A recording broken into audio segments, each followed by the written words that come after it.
Yung sa painit na painit. Dahil nga po nabanggit na natin yung Robin Padilla ho, mga kababayan, dumito muna tayo.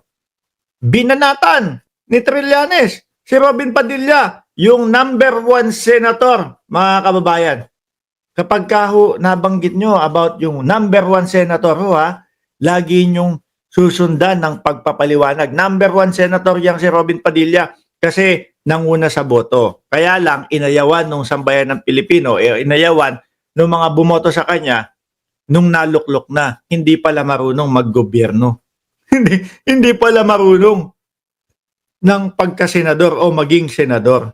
No? Kasi baka sabihin nila, hala, #1 senator ng Pilipinas, si Robin Padilla, tapos ganito makipag-usap, ganito makipagdebate, ganito pinaglalaban-laban yung kanyang mga kagustuhan, yung pagpasa ng bill, tapos siya din ang magsasabi, gusto niyang maipasa yung anti-dynasty, tapos siya din ang magsasabi, okay, ang 3 Duterte sa Senado.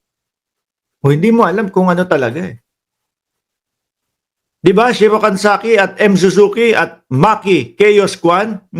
Ngayon, bistado yung Robin Padilla.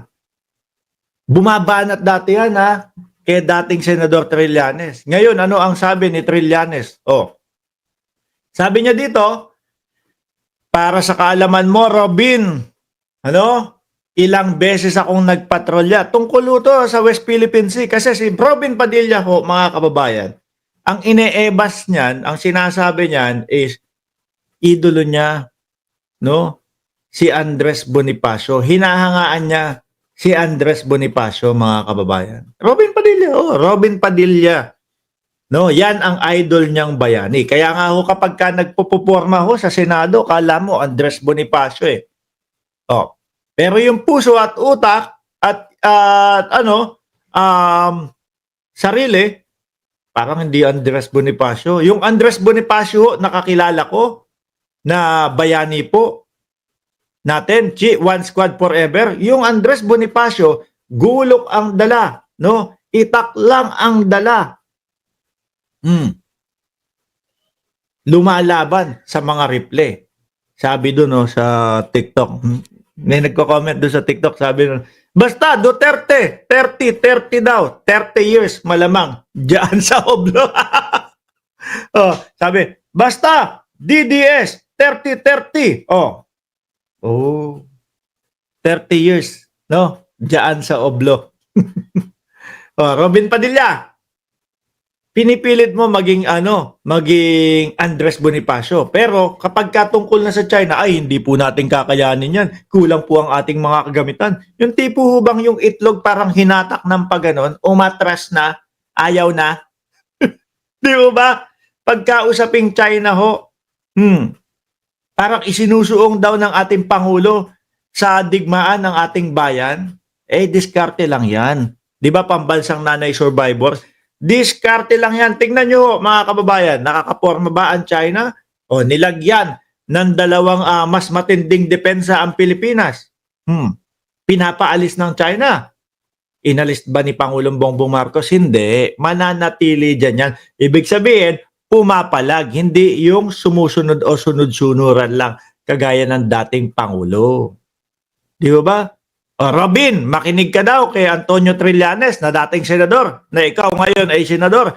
Para sa kaalaman mo, Robin, ilang beses akong nagpatrolya diyan sa West Philippine Sea at nakahuli pa ng Chinese poacher, at surveillance ship noong ako ay nasa Navy, sabi ni dating senador Trillanes, at nung ako ay nasa Navy pa.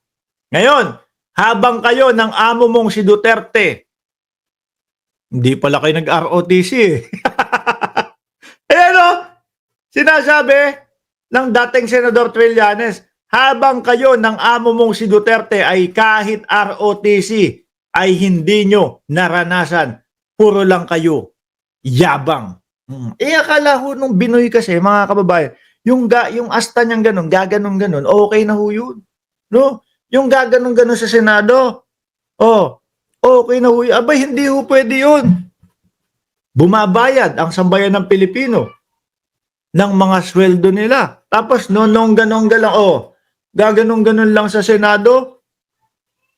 Tapos pagdating ho sa usaping West Philippine Sea, hindi ho natin kakayanin ang China. O baka nabulungan ng dating Pangulong Duterte. China tayo Ganon. O di ba? Baka nabulungan ng dating Pangulong Duterte. Binoy, China tayo Okay, boss. No? Halata naman puntuta ng mga Duterte, si Robin Padilla, mga kababayan. Halatang halata ho. Bakit? Doon nga lang sa Senado Robin Padilla, ang yabang. Akala niya ho talagang papanig sa kanya ang majority ng Pilipino. Ay yabang, nakaganon. Alam mo, boss, kinakausap si General Torre. Alam mo, boss, kung sinabi lang ng boss namin na i-contempt ka, i-contempt kita Nalaman ho ng sambayan ng Pilipino, mga kababayan, na yung desisyon ng isang Robin Padilla ay nanggagaling lang ho doon sa dating Pangulo.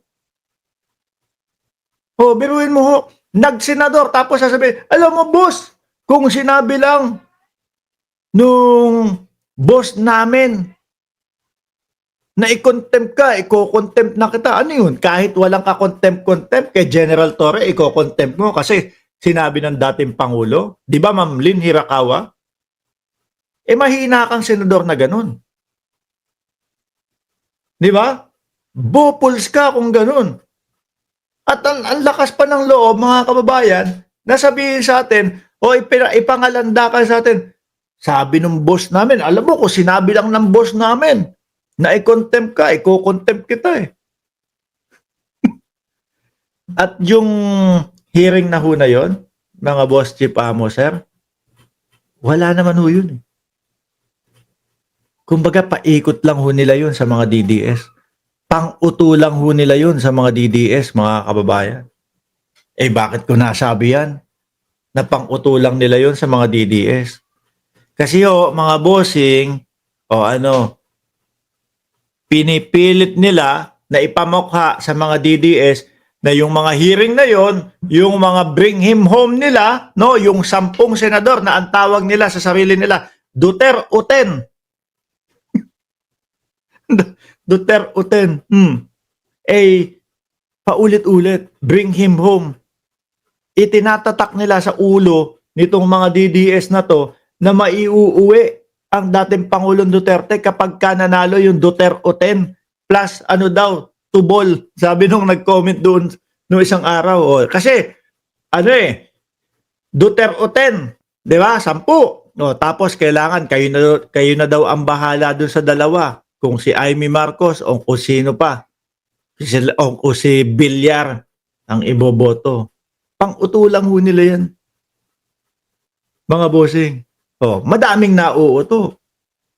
Di ba? Yung Amy Marcos naman, ginagamit lang sila nun para manalo sa kandidatura. Yung Amy Marcos naman, hindi mabasa na kapag siya ini-endorso ni Vice Presidente, lalong lumalagapak ang kanyang kandidatura. Di ba? Ito, yung circle ho nitong mga to, mga kababayan. Kasama si Robin Padilla. Yung mga mananalo ho na pro-Duterte, na mga senador ho, ang nakikita ko dyan, bingi-bingihan na po, bulag na po yung mga yan sa mga kung ano po yung pag-uusapan sa hearing, kung ano po yung makikita, anong mga lilitaw doon, kung ano yung mga ebidensya, bulag na po yung mga yan. Dahil nga si Robin Padilla, hindi pa nag-uumpisa. Di ba? Bago magpasko pa yata yun, o kung kailan man, o January pa lang. Mga kababayan, may pasya na siya. Pipigilan ng impeachment. Hindi para sa taong bayan. Para sa mga Duterte. Di po ba? Pangit. Ano po?